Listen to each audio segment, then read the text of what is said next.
Urgente, la Federación Rusa está en crisis. Los drones de las Fuerzas Armadas de Ucrania han rodeado al enemigo en un círculo mortal. Los rusos están cansados de contar los impactos. Las primeras imágenes de la destrucción ya están en la red. Gerasimov volvió a cometer un error de cálculo.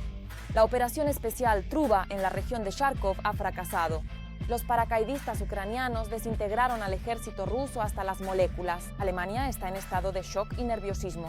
Moscú ha lanzado las primeras declaraciones hacia Berlín. La Federación Rusa está en alerta. El puente de Crimea está viviendo sus últimos días. Y todo esto ha sucedido justo ahora. Hola, soy Darina Hutskawo y comenzamos. Rusia fue sacudida por potentes explosiones. Los drones ucranianos desencadenaron un efecto dominó directamente en territorio enemigo. Los principales objetivos de Putin están desapareciendo uno tras otro.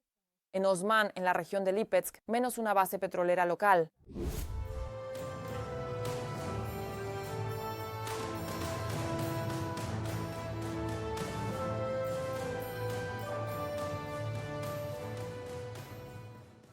Nuestros también atacaron con fuerza en Bashkortostán.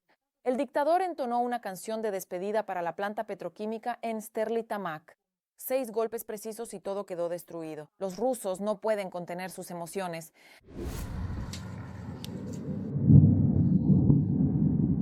¿Este es el cuarto o el quinto ataque? ¡Uy! El sexto directamente al diablo, sin escalas. Algo está ardiendo ferozmente. En relación con los defensores ucranianos, el barco ruso Pensa fue destruido. Los rusos se quejan de las llegadas. El público estaba enojado porque el Orgullo estaba bajo ataque. Árbitro. Fábrica de rodamientos.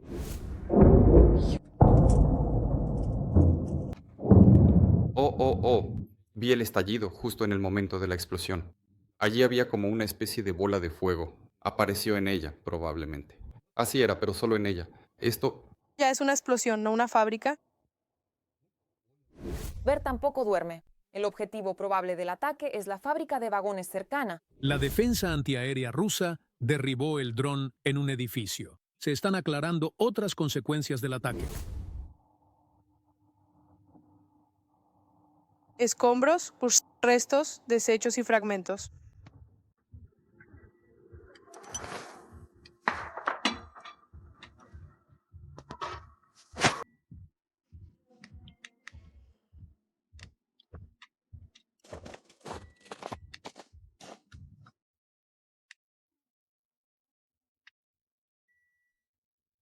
En la región de Leningrado, los restos del dron cayeron en el territorio de una estación compresora. Los rusos están en shock. El Ministerio de Defensa de Rusia destaca 129 drones derribados. Por eso, esperamos aclaraciones del Estado Mayor de Ucrania para saber exactamente sobre qué objetivos dispararon los rusos. Mientras tanto, los rusos también se quedaron con las ganas en la región de Kharkov.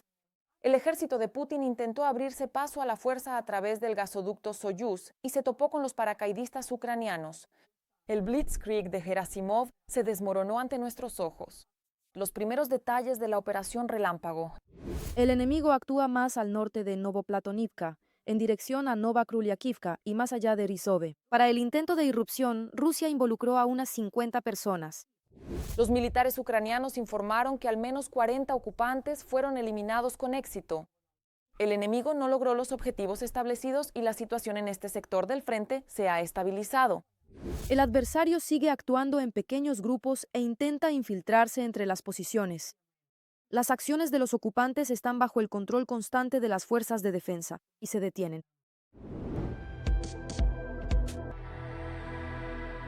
Preludio a un conflicto candente. En el Ministerio de Defensa de Alemania suenan las alarmas por los ataques híbridos de Rusia. Lo peor podría estar por venir.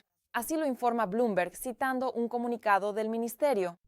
Solo después de un ataque armado abierto contra el flanco oriental de la OTAN, Alemania estará cada vez más en riesgo. O será objeto de ataques con el uso de medios militares como misiles de largo alcance, drones armados y fuerzas especiales. Se ha dado a conocer que Rusia ya está intentando sondear la protección de la infraestructura.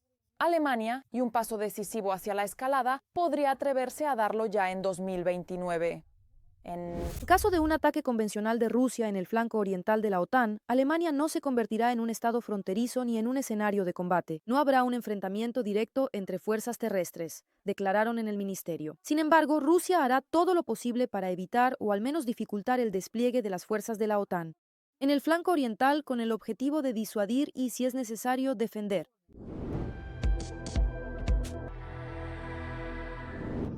El puente de Kerch contuvo la respiración. Los rusos están nerviosos y se preparan para una derrota monumental. Una orden de emergencia para traer toda la flotilla disponible a la península. Al mismo tiempo se realizan maniobras en el lado del Mar Negro, en el estrecho de Kerch, más cerca de Kerch. El buque patrullero del proyecto 2240-60 Okhotnik de la Guardia Fronteriza del FSB de Rusia, 2 lanchas antidiversión del proyecto 2190-80 Grachonok y una lancha artillera del proyecto 1204 Shmel.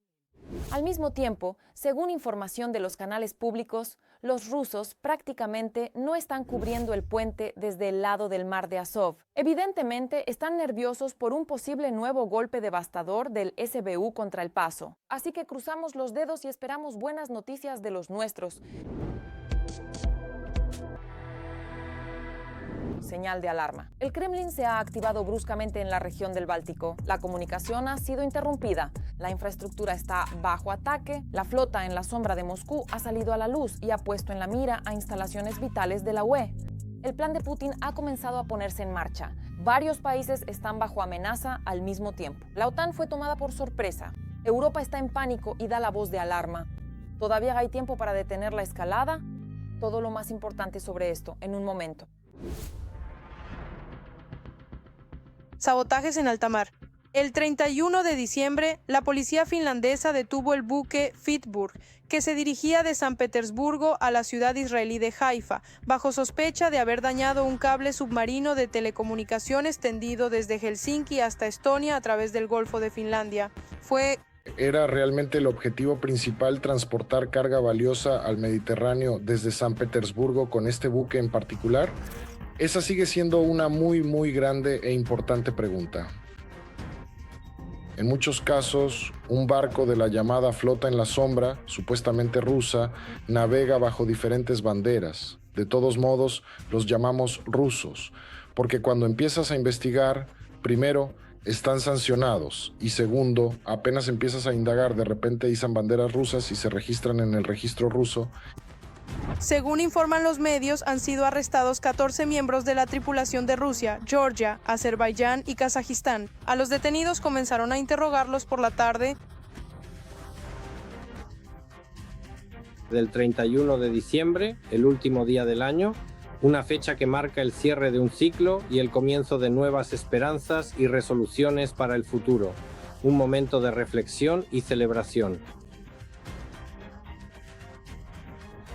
Y si nada parecido hubiera vuelto a ocurrir, se podría decir que, lamentablemente, sucedió ese caso, pero que no se repite. Y todo eso. La policía dijo que estaba investigando una interrupción agravada de los sistemas de telecomunicaciones, así como un sabotaje e intento de sabotaje, bajo circunstancias agravantes. Hay 2 conceptos diferentes en el derecho marítimo internacional. Este es el régimen de las aguas marinas. El segundo concepto es el régimen del lecho marino. Esta es la llamada zona económica exclusiva. En las zonas económicas exclusivas, todo lo que está en el lecho y bajo el lecho marino es propiedad del Estado costero. Cualquier acción ilegal está sujeta a una persecución penal y judicial, además de manera legal, por las autoridades competentes. Las autoridades finlandesas también han iniciado una investigación submarina en la zona donde se dañó el cable. Entendemos la geografía. Tanto Finlandia como Suecia y Noruega, que no forman parte de la UE, son 3 países que en esencia están aislados del resto de Europa, porque por tierra solo pueden llegar a la Europa continental a través del territorio ruso. Y cuando de manera sistemática se cortan los cables que aseguran la comunicación entre el norte de Europa y el continente europeo, eso es un problema. Y eso es algo que se puede hacer si te estás preparando para atacar al norte de Europa. En la Oficina Nacional de Investigaciones de Finlandia declararon que en el incidente actual hay circunstancias tanto comunes como diferentes en comparación con casos anteriores. Daños a la infraestructura submarina en el Golfo de Finlandia. Creo que ya es hora de que el Tribunal Europeo cambie sus protocolos. El comportamiento en el Mar Báltico, tanto en relación con los petroleros de la flota en la sombra como respecto a los incidentes cuando se cortan cables, no es una coincidencia, es una línea de acción deliberada y en consecuencia hay que luchar contra esto. Y cuando no luchan contra esto, lo que obtienen es una repetición.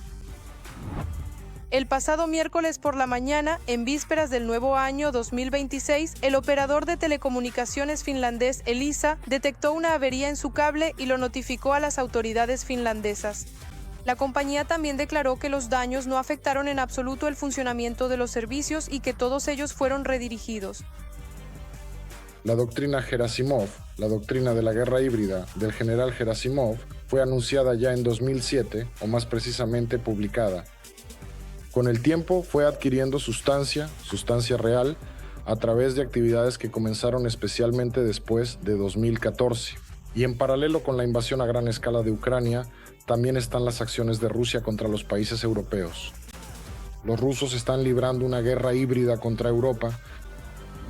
Cabe señalar que hace un año ocurrieron incidentes similares con daños a cables submarinos. Ya ocurrió un incidente en la conexión entre Finlandia y Estonia.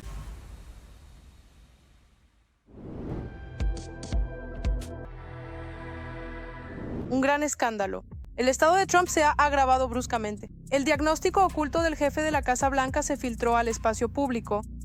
Estados Unidos está conmocionado, la carrera política del político podría terminar de manera dramática. En Estados Unidos ya se habla de escenarios de emergencia, las elecciones están a la vuelta de la esquina, la Casa Blanca está en crisis. Nadie estaba preparado para esto. Los primeros detalles a continuación. ¿Trump está al borde de la muerte? Los medios internacionales publican revelaciones sensacionales sobre la enfermedad de Trump. Además, el propio presidente de Estados Unidos ha reconocido sus problemas de salud. Así lo informa The Wall Street Journal. El presidente de Estados Unidos, Donald Trump, admitió que toma dosis altas de aspirina, tiene hinchazón en las extremidades y, de vez en cuando, enfrenta dificultades auditivas. Sin embargo, insiste en que se encuentra en buena forma. ¿De qué hablaba él? Que Biden está un poco viejo, que ya no está preparado. Pues bien, el propio Trump tampoco está muy preparado para la presidencia.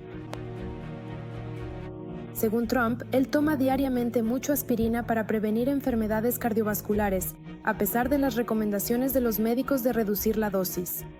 Él admitió que esto provoca la aparición de moretones, incluso en las manos, que a veces tiene que disimular con maquillaje. Al mismo tiempo, se niega a reducir la dosis, explicando que ha estado tomando el medicamento durante más de 25 años. El jefe de la Casa Blanca confirmó que durante un tiempo usó medias de compresión debido a la hinchazón de los tobillos, pero luego dejó de usarlas porque no le gustaron. Trump también tiene a veces problemas de audición. Los interlocutores tienen que hablar más alto, especialmente durante eventos concurridos. El propio Trump niega tener problemas graves de audición y afirma que las dificultades solo surgen en lugares ruidosos. El médico de la Casa Blanca declaró que el presidente se encuentra en un estado excepcionalmente bueno y es completamente apto para desempeñar las funciones de jefe de Estado. Según los resultados del análisis de ECG, la edad cardíaca de Trump fue estimada en 65 años, aunque él tiene 79. Pero a pesar de que Trump y su entorno niegan tener problemas graves de salud, los demócratas instan a no confiar en las garantías de Trump, ya que podría no cumplirlas precisamente por su estado de salud. El Partido Demócrata. Ellos ven que para el partido esto es una oportunidad de volver al poder. Es decir, ven que sus oponentes, los republicanos, no cumplen con las expectativas. Y, en consecuencia, empiezan a lanzar argumentos como ¿por qué confían tanto en Trump? ¿Acaso no ven que tiene problemas de salud? Problemas. Y también lo de Epstein. Hubo algunas historias extrañas y además su entorno es muy corrupto en general. Pero los expertos asocian estas declaraciones de los demócratas con el hecho de que quieren resaltar la incapacidad de Trump para decisiones políticas complejas. Además, ha caído la popularidad del presidente estadounidense entre la población. La aprobación del presidente de Estados Unidos, Donald Trump, entre los estadounidenses de clase trabajadora ha caído a un mínimo histórico. La revista Newsweek señala que la razón es que los votantes tienen que enfrentarse constantemente a problemas de acceso al empleo. La publicación señala que esta situación puede influir en el éxito de su partido en las elecciones que se celebrarán en 2026, así como determinar la segunda mitad de su presidencia. De hecho, Trump tiene problemas de salud, algo que él mismo ha reconocido, y esto ahora juega en contra de su carrera política, ya que se suma al descontento de los estadounidenses. Y esta es una oportunidad para que los demócratas aumenten su influencia. 20. Enero de 2025. Cuando asumió la presidencia prometió mucho. Él prometió hacer grande a Estados Unidos conmigo. Dijo que los precios caerían, dijo que no habría inflación y así sucesivamente. Pero el año 2025 está llegando a su fin y la gente ve una imagen completamente diferente. Y si en enero, febrero, marzo, tal vez incluso abril, mayo, había grandes expectativas, pues desde mediados de 2025 comenzó la decepción en la sociedad estadounidense. Si Trump perderá su influencia por esto, es difícil de decir. Pero el hecho de que no haya cumplido al menos lo prometido al pueblo estadounidense afecta gravemente sus posiciones políticas. De hecho, cada vez menos personas le creen.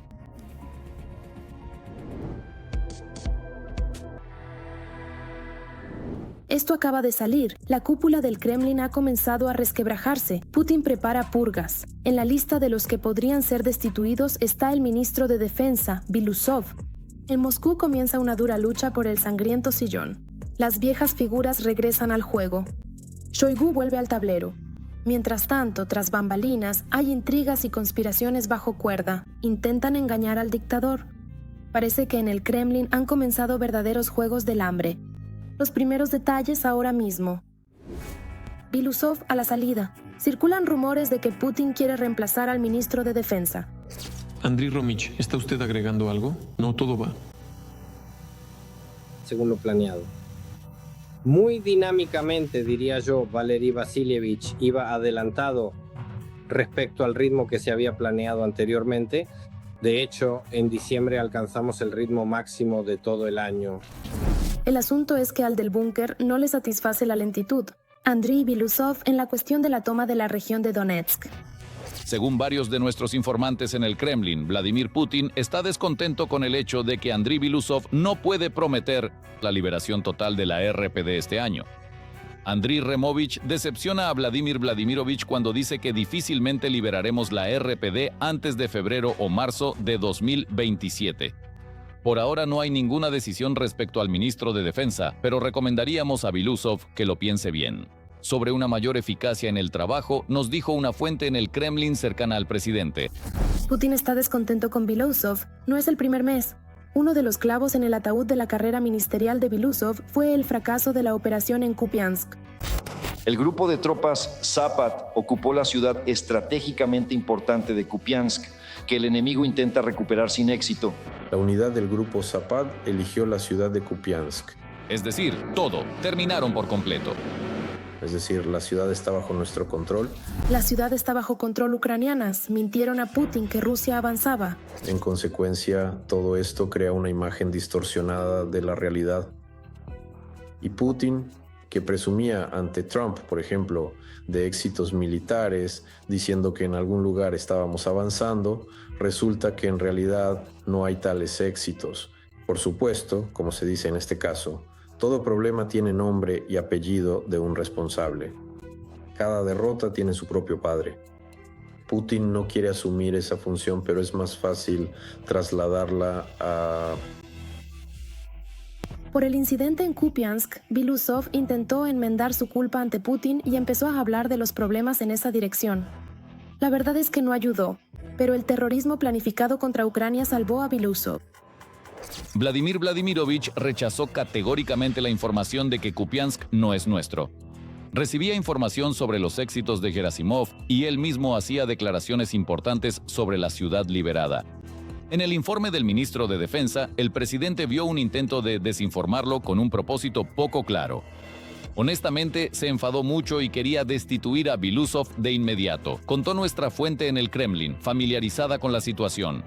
Según él, Belousov mantuvo su puesto solo gracias al ataque contra Kiev que se llevó a cabo el sábado. Vladimir Vladimirovich decidió darle una oportunidad al ministro, que tan claramente muestra al mundo el poder del ejército ruso y asesta golpes importantes a la capital del régimen de Kiev. Belousov, de alguna manera podría decirse que tuve suerte. Pero no la semana pasada, cuando se habló de la posible dimisión de Belousov.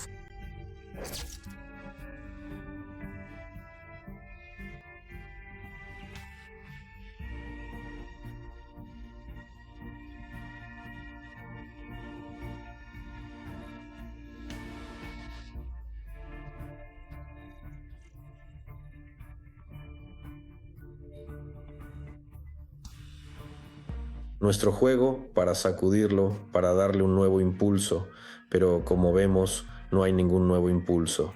Y creo que la destitución de Belousov técnicamente podría ser para que Putin no asuma personalmente la responsabilidad de estos fracasos. Los canales cercanos al Kremlin escriben que, mientras preparan la salida de Belousov, triunfa un viejo criador de renos. Quiero agradecer a Sergei Kushugetovich Shoigu por lo que ha hecho a lo largo de los años anteriores. Por la construcción de las Fuerzas Armadas, por darle una nueva imagen. El exministro de Defensa de Rusia, actual secretario del Consejo de Seguridad de Rusia, Sergei Shoigu, ya está preparando un plan para regresar al cargo de ministro. Los rumores sobre el descontento de Vladimir Vladimirovich con Belousov llegaron a Sergei Shoigu. Él, a pesar de varios intentos fallidos, no ha perdido la esperanza de volver al puesto de ministro de Defensa. Sergei Kushugetovich está preparando su propio plan para una elección más rápida de la DNR. Ya hubo uno así en verano, pero Putin no lo aceptó. En serio. Y literalmente en un par de semanas se lo presentará al presidente. Sergei Kushugetovich está dispuesto a ofrecer su experiencia militar en estos tiempos difíciles. No olviden que bajo el ministro Shoigu comenzó la SVO y se llevó a cabo una movilización exitosa. Y sucedieron muchas otras cosas. Creo que el presidente sacará conclusiones sobre quién merece más ocupar el cargo de ministro de Defensa. Sin embargo, incluso tal cortesía y el esfuerzo de Shoigu por regresar al Ministerio de Defensa difícilmente ayudarán. Después de todo, si Shoigu fuera un artesano así, dejaría el ministerio. No. Fue, y además, de hecho, también, por cierto, completamente en su totalidad, abarcando cada aspecto y detalle sin dejar nada fuera, asegurando una cobertura exhaustiva y una comprensión plena de la situación. Se disparó por la ventana y saltó. Por lo tanto, no hay confianza en él. Maska perdió toda autoridad en el ejército y sin autoridad no hay mucho que hacer allí. En cuanto a Belousov, todo está claro para su futura carrera. Dejará el Ministerio de Defensa. Y no parece muy opuesto porque dirigió el Ministerio de Defensa a regañadientes. Hay muchas ciudades, hay suficientes pollos azules, pueden enviar a la Federación Soviética, por ejemplo. Allí está Valentina Matvienko, una anciana, ya tiene más de 75 años. Pueden ponerlo en la ciudad, pueden ponerla a ella como su adjunta para que él la reemplace en un año. Es decir, pueden enviarlo a la Duma estatal, por ejemplo. Pueden enviarlo al Consejo de Seguridad. Para Medvedev inventaron el puesto de vicejefe, presidente del Consejo de Seguridad. Así que para Belousov también inventarán algo. Tengo entendido que Belousov en realidad no quería ir al Ministerio de Defensa. Él viene, digamos, de la esfera científica, académica, se metió allí. Y ese no es para nada su ámbito, y probablemente entendía perfectamente que todos los problemas recaerían sobre él. El futuro del liderazgo del Ministerio de Defensa dependerá del jefe del Estado Mayor de Rusia, Valery Gerasimov. Según expertos y analistas, él es casi el único militar en quien confía Putin. Sí, también mintió sobre Kupiansk, pero es un perro fiel. Valery Vasilievich, el informe ha sido aceptado, gracias. La situación en la línea de contacto de combate. ¿Entendido? Así que precisamente Gerasimov será quien proponga a Putin los candidatos para el cargo de nuevo ministro de Defensa. Lo más probable es que sea una persona muy cercana y de confianza a Putin, algún ayudante suyo de gran importancia o alguien que, de hecho, sea recomendado directamente por el propio y poderoso Gerasimov, una figura clave en el ámbito militar. Gerasimov es el militar en quien Putin más confía porque no apoyó a Prigozhin contra Putin. Y sabemos que Popov y otros generales tuvieron contacto con Prigozhin. Eso fue el golpe más fuerte para Putin. Se sintió vulnerable al darse cuenta de que el ejército no estaba de su lado. Por eso necesita un apoyo dentro del ejército. Él cree que en realidad Gerasimov no es un mal militar. ¿Quién será el próximo ministro de Defensa de Rusia? Aún no está claro. Pero se puede decir con certeza que Shoigu no dejará de intentar estar más cerca del poder.